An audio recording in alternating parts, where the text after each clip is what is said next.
Lee Daho stared at the massive alien ship through the viewing window of Harmony's Edge station. The Valari vessel looked like a giant metal insect, all sharp edges and glowing lights. His hands were sweating inside his diplomatic gloves. "Remember, no sudden movements," Ambassador Park So-young whispered beside him. "The Valari don't like surprises." Daho nodded, but his mind was already wandering. At 28, he had dreamed of first contact with aliens his whole life. Now it was happening, and all he could think about was how he might mess it up. His record as a junior diplomat was mixed. Good at solving problems, terrible at following rules. The airlock hissed open. Daho's breath caught in his throat. The alien who stepped through was incredible. She stood 7 feet tall, covered in natural armor that looked like black metal. 4 powerful arms moved with deadly grace. Her face had 4 eyes that glowed with cold intelligence. Behind her, 6 smaller aliens followed, all carrying weapons that hummed with energy. "I am Commander Liss Andra Vektar of the Valari Empire," the tall alien said. Her voice was deep and sent shivers down Daho's spine. "I speak for my people in these talks." Ambassador Park stepped forward with practiced diplomacy. "Welcome, Commander. I am Ambassador Park So-young, representing Earth's diplomatic corps. This is my assistant, Lee Daho." The commander's 4 eyes fixed on Daho. He felt like a mouse being watched by a hawk. But instead of fear, something strange happened. Looking at this powerful, dangerous creature, Daho found himself thinking she was impressive, fascinating, almost cute in how seriously she took everything. "Your species is smaller than expected," Commander Vektar said. "Studying them, we make up for it in other ways," Daho replied with a grin. Park shot him a warning look. "Stay quiet, let me handle this." The formal introductions continued. Daho tried to pay attention, but he kept getting distracted by the commander. The way she moved was like watching a dancer who could kill you with any step. Her armor caught the station's lights, making patterns that shifted as she breathed. When she spoke, her voice had this rumbling quality that made his chest vibrate. Then came the moment everything went wrong. They were discussing trade routes when Daho's translator device started making weird noises. The little earpiece crackled and popped. On the display screen, error messages flashed in red. "Technical difficulties," Park said smoothly. "Perhaps we could take a short break." But Daho was already trying to fix it. He tapped the device, shook it, and tried to restart it. The commander watched with what might have been amusement. "Your technology is unreliable," she observed. "Just having a bad day," Daho laughed. "Like me, I guess." That got what sounded like a chuckle from one of her guards. The commander's head turned toward the guard with a sharp look that made him step back. Daho's translator flickered back to life. But the settings were all wrong. Words were getting mixed up, grammar was backwards, and the cultural context files were completely scrambled. He knew he should wait for Park to get a replacement device. Instead, he decided to try anyway. "Commander," he said, attempting to speak in the formal Valeri style the briefings had taught him. "Your military, The translator was making his words sound strange even to himself. "You're fighting very," he gestured vaguely, trying to express impressive or respected. What came out in Valari was closer to adorable little Deathbringer, with grammar that suggested intimate familiarity. The room went completely silent. Every Valari in the chamber froze. Their weapons stopped humming. Even their breathing seemed to pause. Commander Vektar's 4 eyes locked onto Daho with an intensity that made the air feel electric. Her armored hands flexed, claws extending slightly. But Daho, completely unaware of what he'd just said, was still trying to be friendly. In human culture, a pat on the shoulder was a casual gesture of respect and warmth.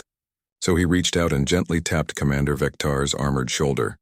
"Adorable," he repeated in broken Valari, smiling warmly. The reaction was immediate and terrifying. Every Valari weapon in the room powered up with a high-pitched whine.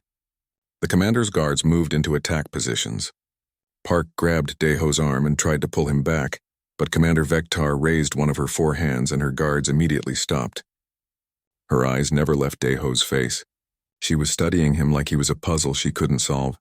"You," she said slowly in English, "called me adorable."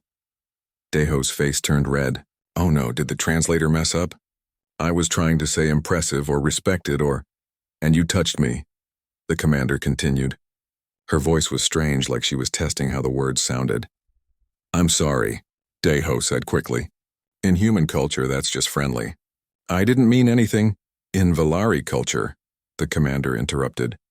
Casual physical contact from another species is either a challenge to mortal combat. She paused, her head tilting slightly. Or a declaration of intimate interest. The silence that followed was so complete that Deho could hear his own heartbeat. Park stepped forward, diplomatic training taking over.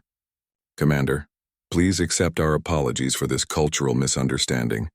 My assistant meant no offense. I was not offended, Commander Vectar said, still staring at Deho. I was surprised. She moved closer to him, her massive form towering over his smaller frame. Up close, Deho could see that her armored skin had intricate patterns etched into it. Battle scars mixed with decorative markings that told the story of her victories. In 300 years of military service, she said quietly, no being has ever called me adorable. Well, Deho said, his natural honesty overriding his fear. You kind of are. I mean, in a terrifying, could kill me with one finger kind of way. But still, one of her guards made a choking sound. Another's weapon actually powered down in what might have been shock. Commander Vectar studied Deho for a long moment. Then, to everyone's amazement, she made a sound that could only be described as laughter. It was deep and rich and completely alien, but unmistakably amused. Fascinating, she said. Your species finds danger. Appealing? Some of us do, Deho admitted. Especially when it comes in such an elegant package. Park looked like she was about to faint. The Valari guards looked confused. But Commander Vectar seemed genuinely intrigued. I believe, she said finally, that these negotiations will be far more interesting than I anticipated. She turned to Park, but her eyes kept drifting back to Deho. Ambassador Park, I request private cultural briefings with your assistant. For diplomatic purposes, of course. Of course, Park said weakly. As the formal session ended and the group separated, Deho caught the commander looking at him one more time. There was something in her alien expression that he couldn't quite read, but it made his pulse quicken. He had no idea that he'd just accidentally started something that would change the fate of both their species. 3 days had passed since the incident, and Deho couldn't stop thinking about Commander Vectar. Every time he closed his eyes, he saw those 4 glowing eyes studying him with that strange intensity. He was reviewing trade agreements in his small quarters when his door chimed. Enter, he called, expecting Park with more briefing materials. Instead, Commander Vectar stepped through the door. Without her full guard detail, she seemed even larger in the confined space. Her armor gleamed under the soft lights, and her presence filled the room completely. Commander, Deho said, jumping to his feet, this is unexpected. I requested these private cultural briefings, she said, moving closer. Your ambassador approved them. Right, Deho said, his mouth suddenly dry. What would you like to know about human culture? She was quiet for a moment, just looking at him. Then she did something that surprised him completely. She sat down on his small couch, trying to make herself less intimidating. Why did you call me adorable? She asked directly. Deho blinked. I thought we covered this. The translator. No, she interrupted. After you knew what it meant. You said I was adorable in a terrifying way. Why? He sat down across from her, thinking. I guess. Humans have this weird thing where we can find dangerous things cute. Like we keep tigers in zoos and think they're beautiful even though they could kill us. We watch storms and think they're amazing even though they're destructive. This makes no sense from a survival perspective, the commander said. Most human behavior doesn't, Deho laughed. We're kind of weird that way. She leaned forward, and he caught a scent like metal and ozone. Tell me more about this weirdness. So he did. He told her about how humans kept dangerous animals as pets, how they climbed mountains just to see the view, how they dove into deep oceans just to explore, how they looked at the vast, deadly emptiness of space and decided they wanted to go there. Commander Vectar listened to everything with complete attention. She asked questions that showed she was really thinking about what he said. Your species approaches danger with curiosity instead of caution, she said finally. Pretty much, Deho agreed. Is that strange to you? Very, she said. But also. She paused as if looking for the right word. Attractive. The word hung in the air between them. Daeho felt his heart speed up. In what way? He asked quietly. Before she could answer, his door chimed again. This time it really was Park, looking flustered and worried. Daeho, we have a problem, she said, then stopped when she saw the commander. Oh, Commander Vector, I didn't realize you were already here. What's the problem? Daeho asked. Park glanced nervously at the commander. Perhaps we should discuss this privately. Speak freely, Commander Vector said. If it concerns the negotiations, I should hear it. Park sighed. The other alien species are talking. Word has gotten out about your interaction. Some see it as weakness. Others see it as opportunity. What kind of opportunity? Daeho asked. The Krix Federation thinks they can use this as leverage against the Volari, Park explained. They're spreading rumors that Commander Vector has been compromised by human influence. Commander Vector's eyes flashed with anger. The Krix dare to question my command? It gets worse, Park continued. Some of your own people are concerned. Colonel Rathven sent a message requesting clarification about your extended cultural exchanges with humans. The commander stood up, her full height making the room feel small again. My second-in-command questions my judgment? He's worried about you, Park said carefully. According to our intelligence, this is the first time you've ever shown personal interest in another species. That is correct, Commander Vector said, and her eyes found Daeho again. It is also irrelevant to my military duties. But Daeho could see it wasn't that simple. The commander's posture had changed. She looked more rigid, more defensive. What can we do? He asked. Minimize contact, Park said immediately. Return to formal diplomatic protocols. Show everyone that this was just a cultural misunderstanding. No, Commander Vector said firmly. Both humans looked at her in surprise. I will not pretend that my interest in human culture is a mistake, she said. Your species fascinates me. Your approach to problems is unlike anything in my experience. She moved to the window, looking out at the stars. For 3 centuries, I have followed Volari military doctrine. Attack first, overwhelm with force, victory through strength alone. It has served me well. But, Daeho prompted. But watching you handle that first meeting, she said, seeing how you turned a disaster into something interesting, it made me wonder if there are other ways to solve problems. Park looked alarmed. Commander, surely you're not suggesting— I am suggesting nothing, the commander said. I am stating a fact. Human unpredictability is a form of tactical advantage I have never encountered. She turned back to Daeho. I want to understand it better. That might not be politically wise, Park warned. Since when do warriors make decisions based on politics? Commander Vector asked. It was a good point, but Daeho could see the strain this was putting on everyone. Maybe we could find a middle ground, he suggested. Official cultural exchanges. Make it look educational rather than personal. Joint training exercises, the commander said thoughtfully. Military cooperation. Yes, that could work. Park looked relieved. That's much more defensible from a diplomatic standpoint. Over the next few days, they set up a series of formal cultural and military exchanges. Daeho found himself spending hours with Commander Vector and her officers, demonstrating human tactics and learning about Volari military philosophy. The differences were striking. Volari's strategy was all about overwhelming force and precise execution. Human tactics were more flexible, more creative, sometimes completely insane by Volari standards. Why would you ever retreat when you could attack? Colonel Rathven asked during one session. Sometimes retreating leads the enemy into a trap, Daeho explained, or gives you time to think of a better plan. Better than attacking? Rathven seemed confused. Different than attacking, Daeho said. Sometimes different is better. Commander? Vector watched these exchanges with intense interest. Daeho noticed she started asking her own officers different kinds of questions. Instead of just asking for status reports, she asked for alternative suggestions. Instead of giving direct orders, she sometimes asked what they thought might work. Her officers were confused but adapted quickly. After all, she was their commander. But the changes in her behavior didn't go unnoticed. Reports filtered back to the Valari home fleet. Questions were raised about her fitness for command. The crisis came during a routine military demonstration. Commander Vector was showing human delegates the precision of Valari combat maneuvers, when Daiho made an innocent comment about how the formation looked like a dance.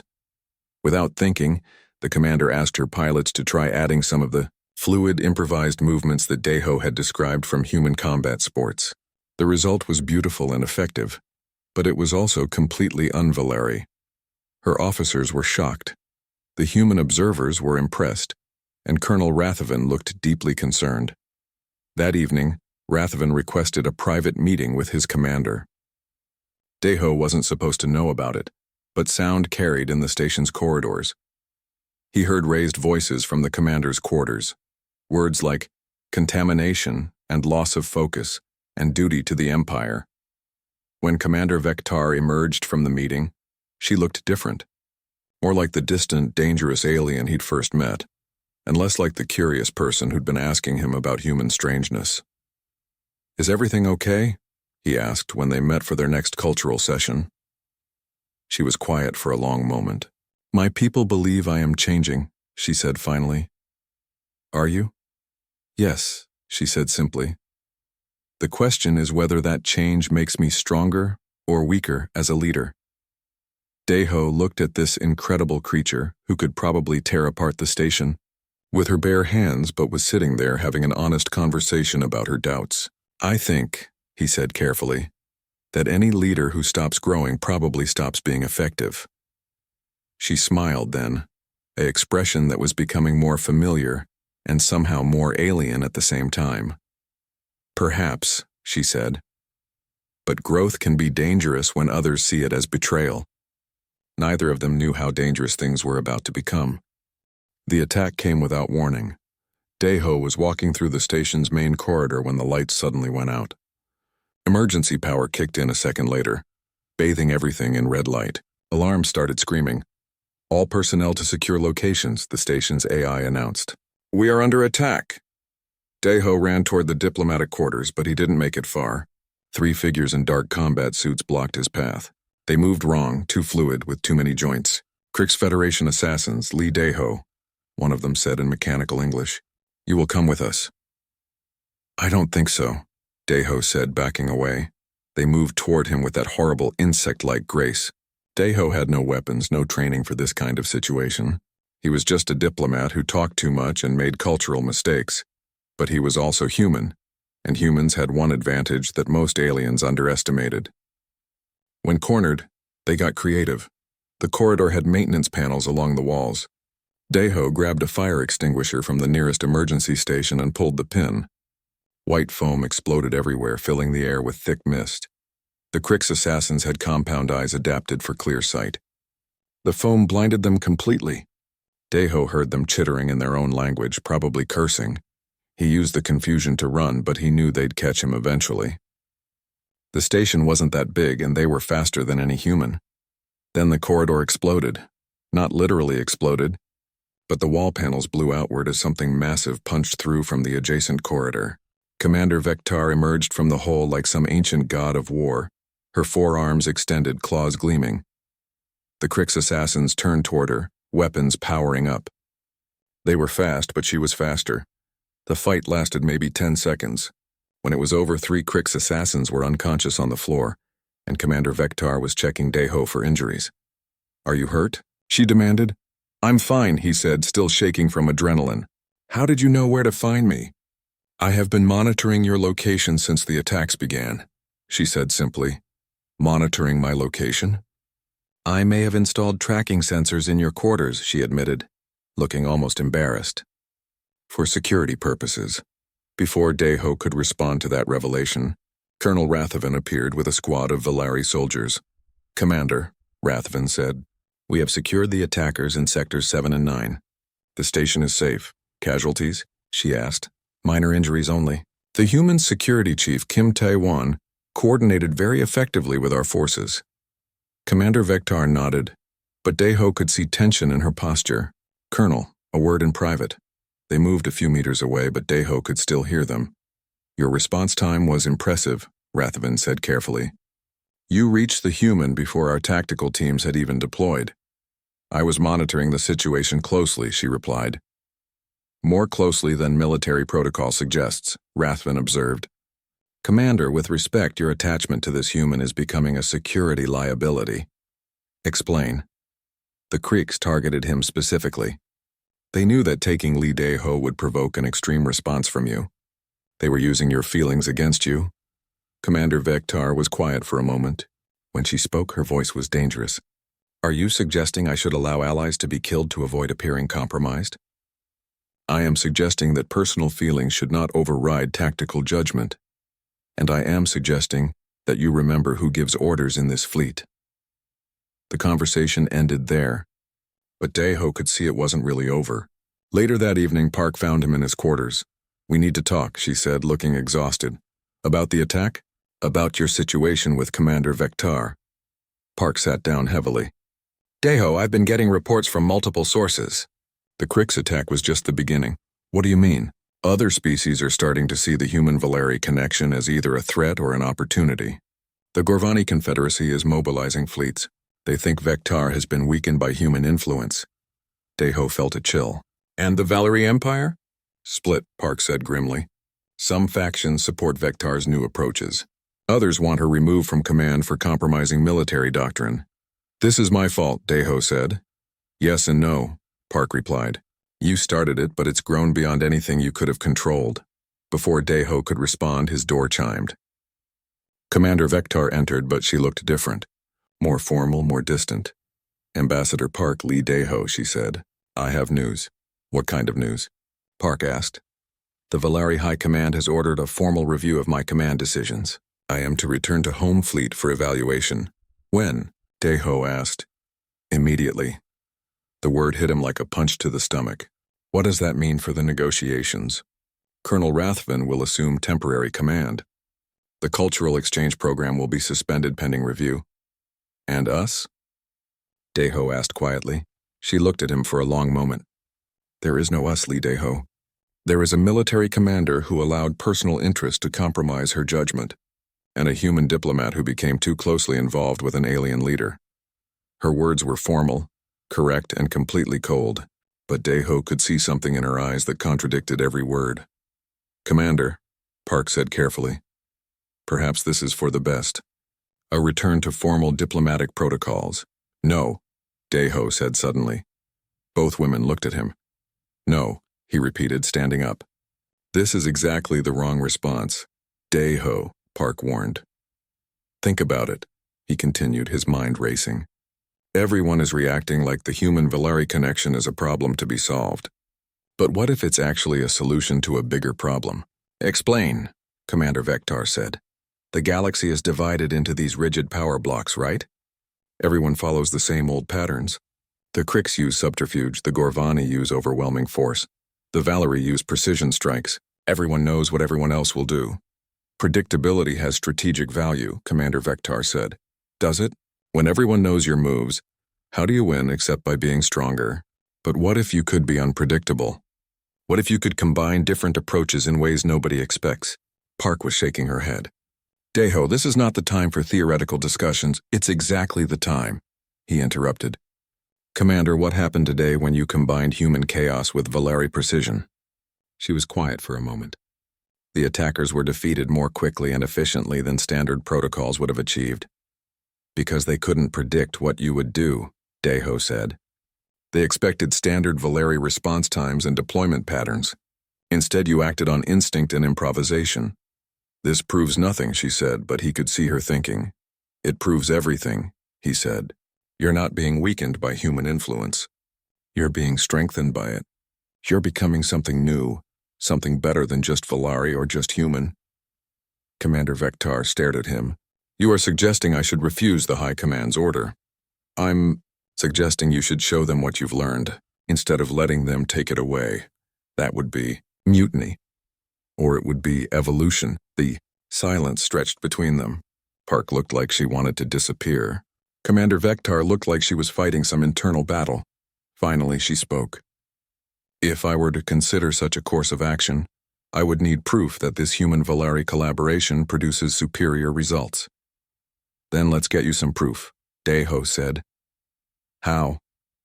I don't know yet, he admitted. But I know someone who might have ideas. He was thinking of Kim Tae-won, the security chief who had coordinated so well with Valerie forces during the attack. And Nami Kyung, the military attaché who understood both human and alien tactical thinking. You want to build a team, Commander Vector said.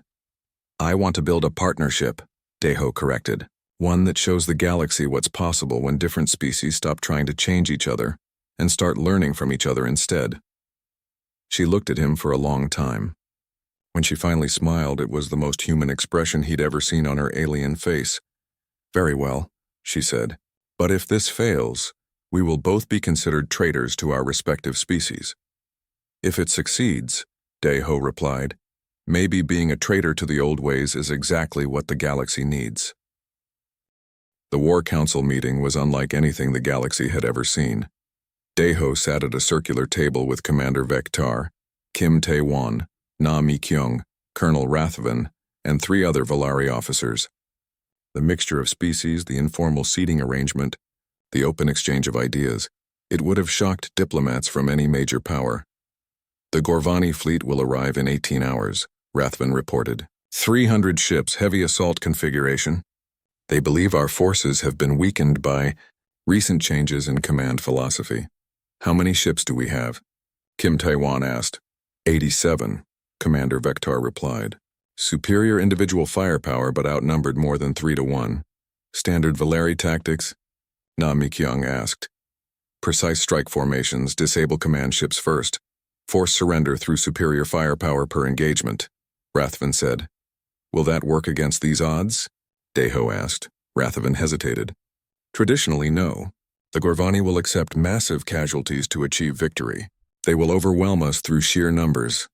Then we don't use traditional tactics, Commander Vector said. The room went quiet. Even after weeks of cultural exchange, the Valari officers still looked uncomfortable with the idea of abandoning proven methods. What are you thinking? Daeho asked.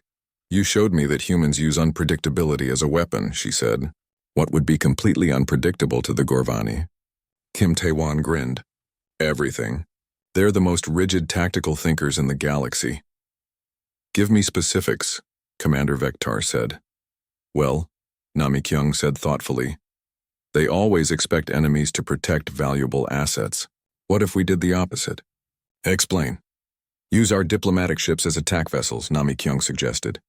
They're not armed, but they're fast and expendable. The Gorvani will waste time trying to figure out why we're sacrificing valuable diplomatic assets instead of defending them. That's insane, one of the Valari officers said. Exactly, Daeho said. It's so insane they'll never see it coming. Commander Vector was quiet for a moment, thinking. Continue. Decoy formations, Kim Tae-won added. Make them think our main force is in one location while we're actually somewhere else completely. Psychological warfare, Daeho said, getting excited. Broadcast human entertainment during the battle. Music, comedy shows, anything that will confuse their tactical computers. You want to fight a space battle with music? Rathven asked. I want to fight a space battle with chaos, Daeho replied. Make them spend so much time trying to understand what we're doing that they can't focus on actually fighting us. Commander Vector stood up and began pacing. Daeho had learned this meant she was working through complex tactical problems. The Gorvani use predictive algorithms to coordinate their fleets, she said. If we feed those algorithms completely irrational data, they'll malfunction, Na Mi-kyung finished. Or at least slow down their response times. How long do we have to prepare? Commander Vector asked. 16 hours now, Rathven said. Then we work fast. The next 16 hours were the most intense of Daeho's life. He found himself coordinating between human and Valeri teams, helping translate concepts that had never been tried before. Human creativity and Valeri precision turned out to be an incredible combination. When a human suggested something completely insane, the Valari figured out how to make it work perfectly.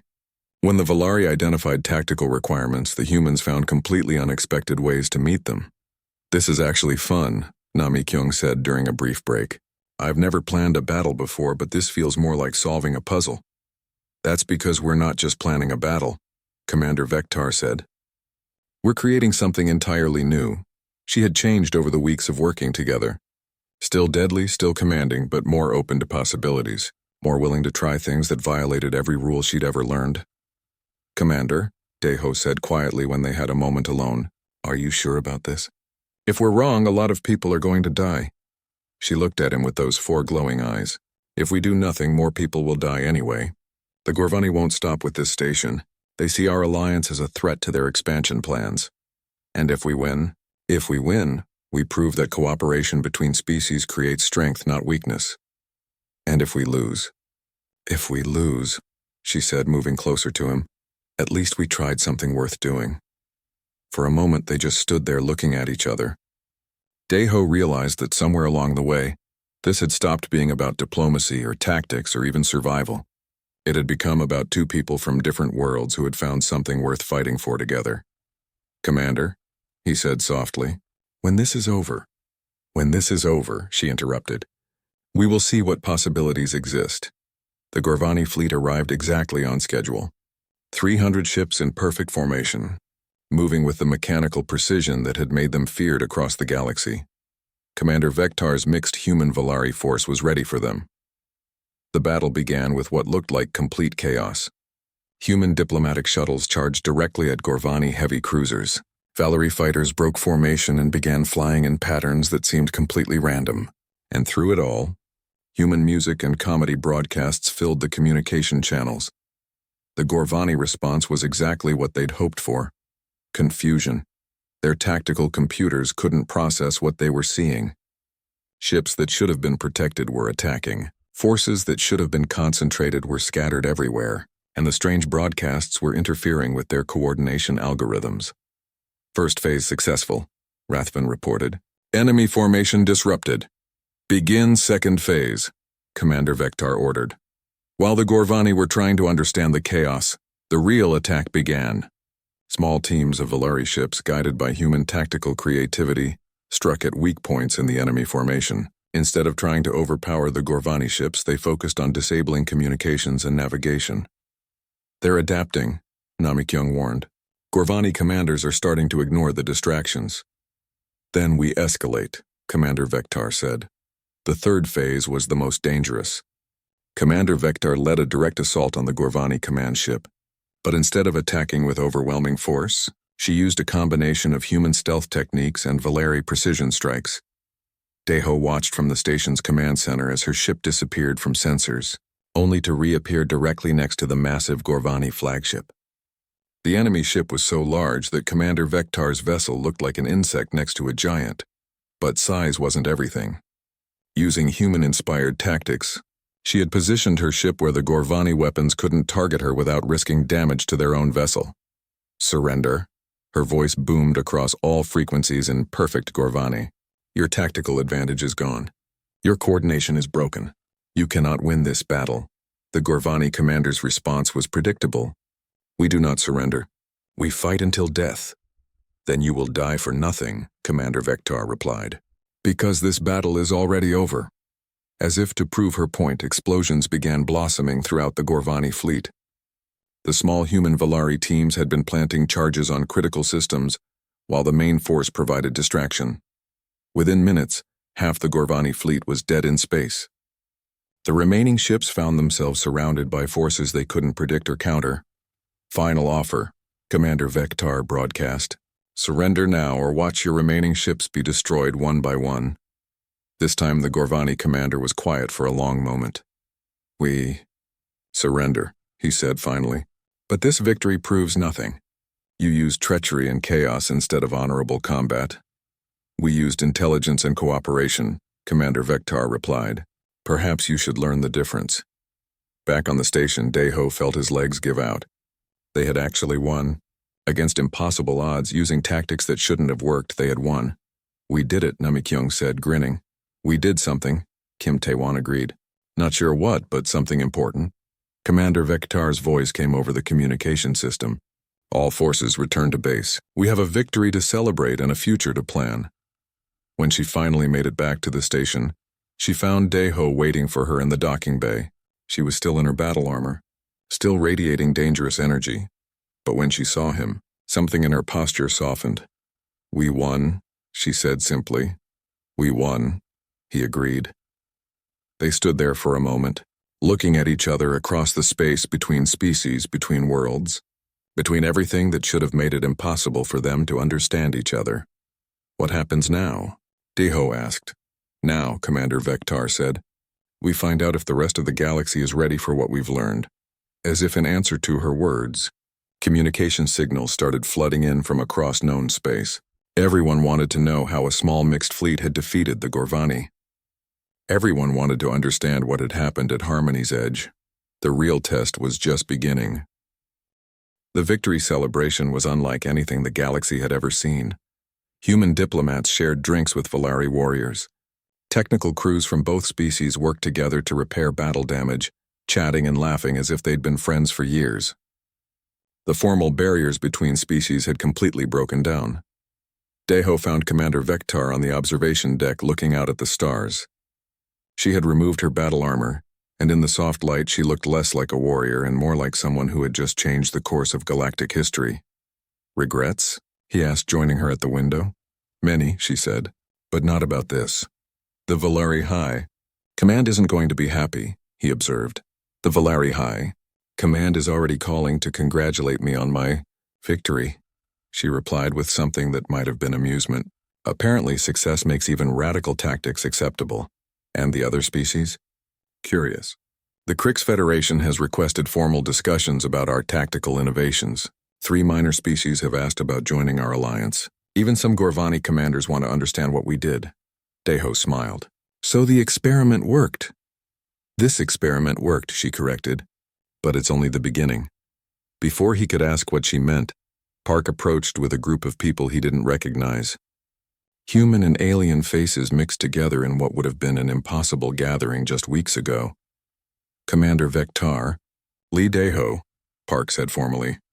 I'd like you to meet the representatives from the Neutral Worlds Coalition.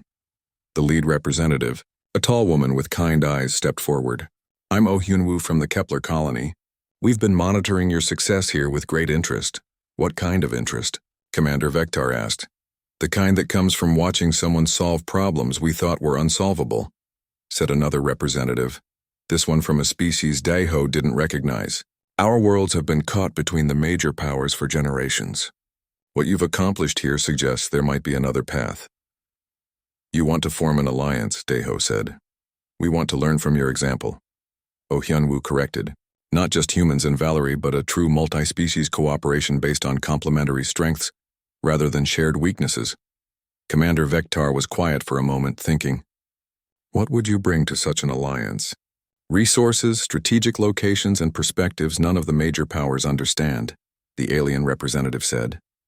My people, the Talani, have been studying galactic politics for centuries. We know where the current system is failing. And I represent the Human Engineering Corps, Oh Hyunwoo added. We've been developing technologies that work better with alien systems than pure human or pure alien designs. Deho felt a rush of excitement. This was bigger than just human-Valari cooperation. This was the foundation of something entirely new. There's something else, Park said quietly. We've been contacted by a previously unknown species. They call themselves the Watchers, and they've been observing galactic civilization from hidden locations. Observing for how long? Commander Vectar asked. Centuries. Maybe millennia. They're willing to make contact now because they believe we've developed something worth talking about. The implications hit Deho like a thunderbolt. They've been waiting for species to learn how to cooperate instead of just compete. That's our interpretation, Park agreed.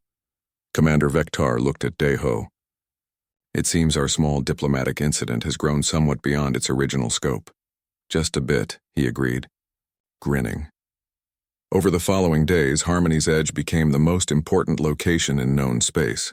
Ships arrived hourly, carrying representatives from species that had never spoken to each other before. The station's conference rooms hosted meetings that were reshaping galactic politics in real time. Deho found himself at the center of it all, not as a junior diplomat who made mistakes, but as someone who understood how to make different species work together. His natural tendency to find common ground between opposing viewpoints had become a crucial skill. I never thought I'd say this, Nami-kyung told him one evening. But your complete inability to follow normal diplomatic protocol may have saved the galaxy. I prefer to think of it as creative protocol interpretation, Daeho replied. They were interrupted by Choi Ye-jin, a xenobiologist who had joined their growing team. We've got the preliminary reports back from the Watcher contact, she said excitedly. And? They're impressed. According to their analysis, what we've accomplished here represents the first sustainable multi-species cooperation they've observed.